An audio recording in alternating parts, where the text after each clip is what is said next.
There's a reason cabin 6 is always left unlocked. It's not because they forgot. It's because locking it doesn't keep it out. We'd stayed at Black Pines Camp every autumn, just me and Nate. Same rotting cabins, same crackling bonfires. But this year, the ranger's hand shook when he handed us the key to cabin 6. "Lock's broken," he muttered. "Door opens on its own sometimes." His eyes darted to the trees behind us. "You boys might want to pick another." "We're good," Nate laughed. "Big mistake." The door creaked open at 11:07 p.m. No wind, no animals, just the slow, groaning whine of hinges, like something was savoring the sound. I froze mid-sentence. Our firelight painted the doorway black. "You shut that, right?" Nate whispered. "I had. Twice." We barricaded it with a chair, joked about ghost shit. But at 2:17 a.m., the chair screeched across the floorboards. Nate was already awake, sitting bolt upright, eyes glued to the door. "It's here," he breathed. Moonlight bled through the window, carving a silhouette in the doorway. Too tall, shoulders hunched under the ceiling. It didn't move.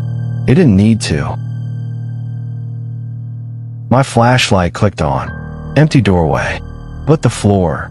Wet footprints. Bare feet. Too many toes. Leading toward Nate's sleeping bag. At dawn, the forest had changed. Familiar trails were gone. The pines stood twisted, bark peeling into scream-shaped knots. Our truck vanished. The radio spat static. "Evacuate area." Cabin SIX's door was locked. From the outside, with a rusted bolt we'd never seen before. That night, we didn't sleep. We kept the fire roaring.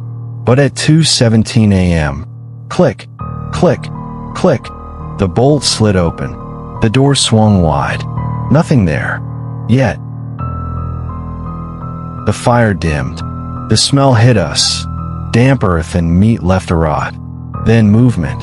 A flicker in the dark. Limbs uncurling like broken branches. A jaw unhinging vertically. Teeth glinting in the dying light. Nate screamed. I grabbed him, but his skin was ice. His lips peeled back in a silent gasp as his breath turned to fog, then stopped. I ran at sunrise. Didn't look back. The Rangers found me 3 days later, babbling at the highway. They never found Nate. Never found Cabin 6 either. Just an overgrown clearing with a single, warped door frame. But sometimes, when I wake at 2:17 a.m., I hear it. The click of a bolt, the creak of hinges, and Nate's voice, whispering from the other side. It says, one of us stays.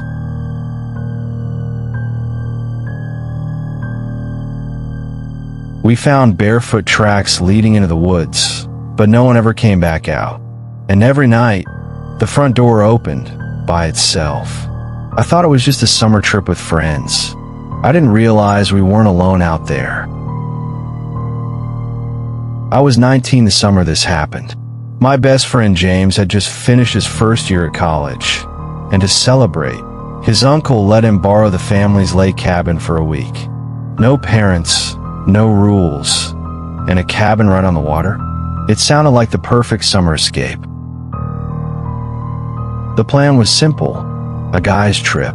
Me, James, our other buddy Andre, and James' college roommate, a guy named Kyle I didn't really know.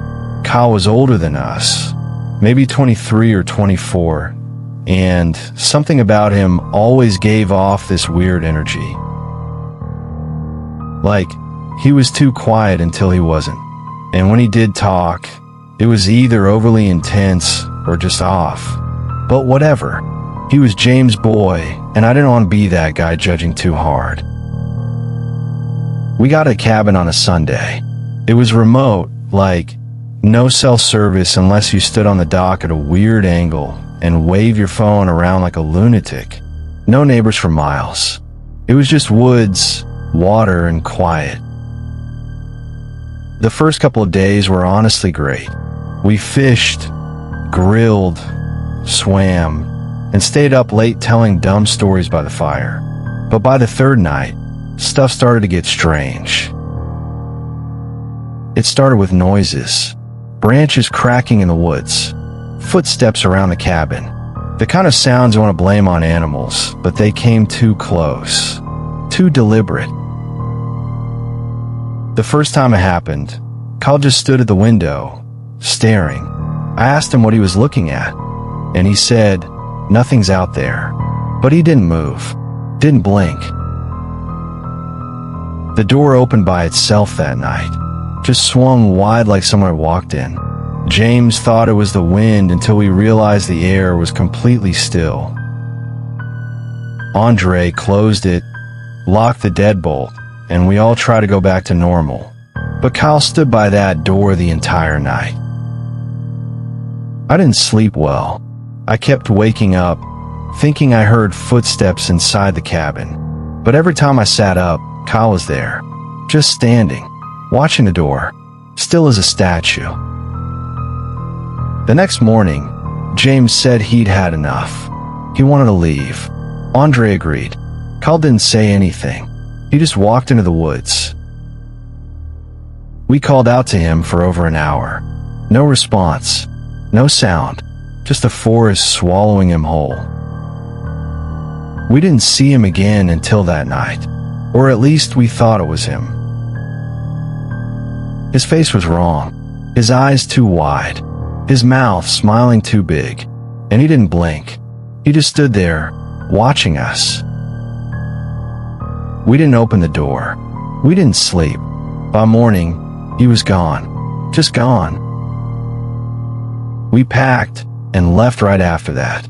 I don't know if Kyle ever came back to town, but I still see him sometimes, in my dreams, just standing there, watching me. So, have you guys experienced this too? Or is it just me?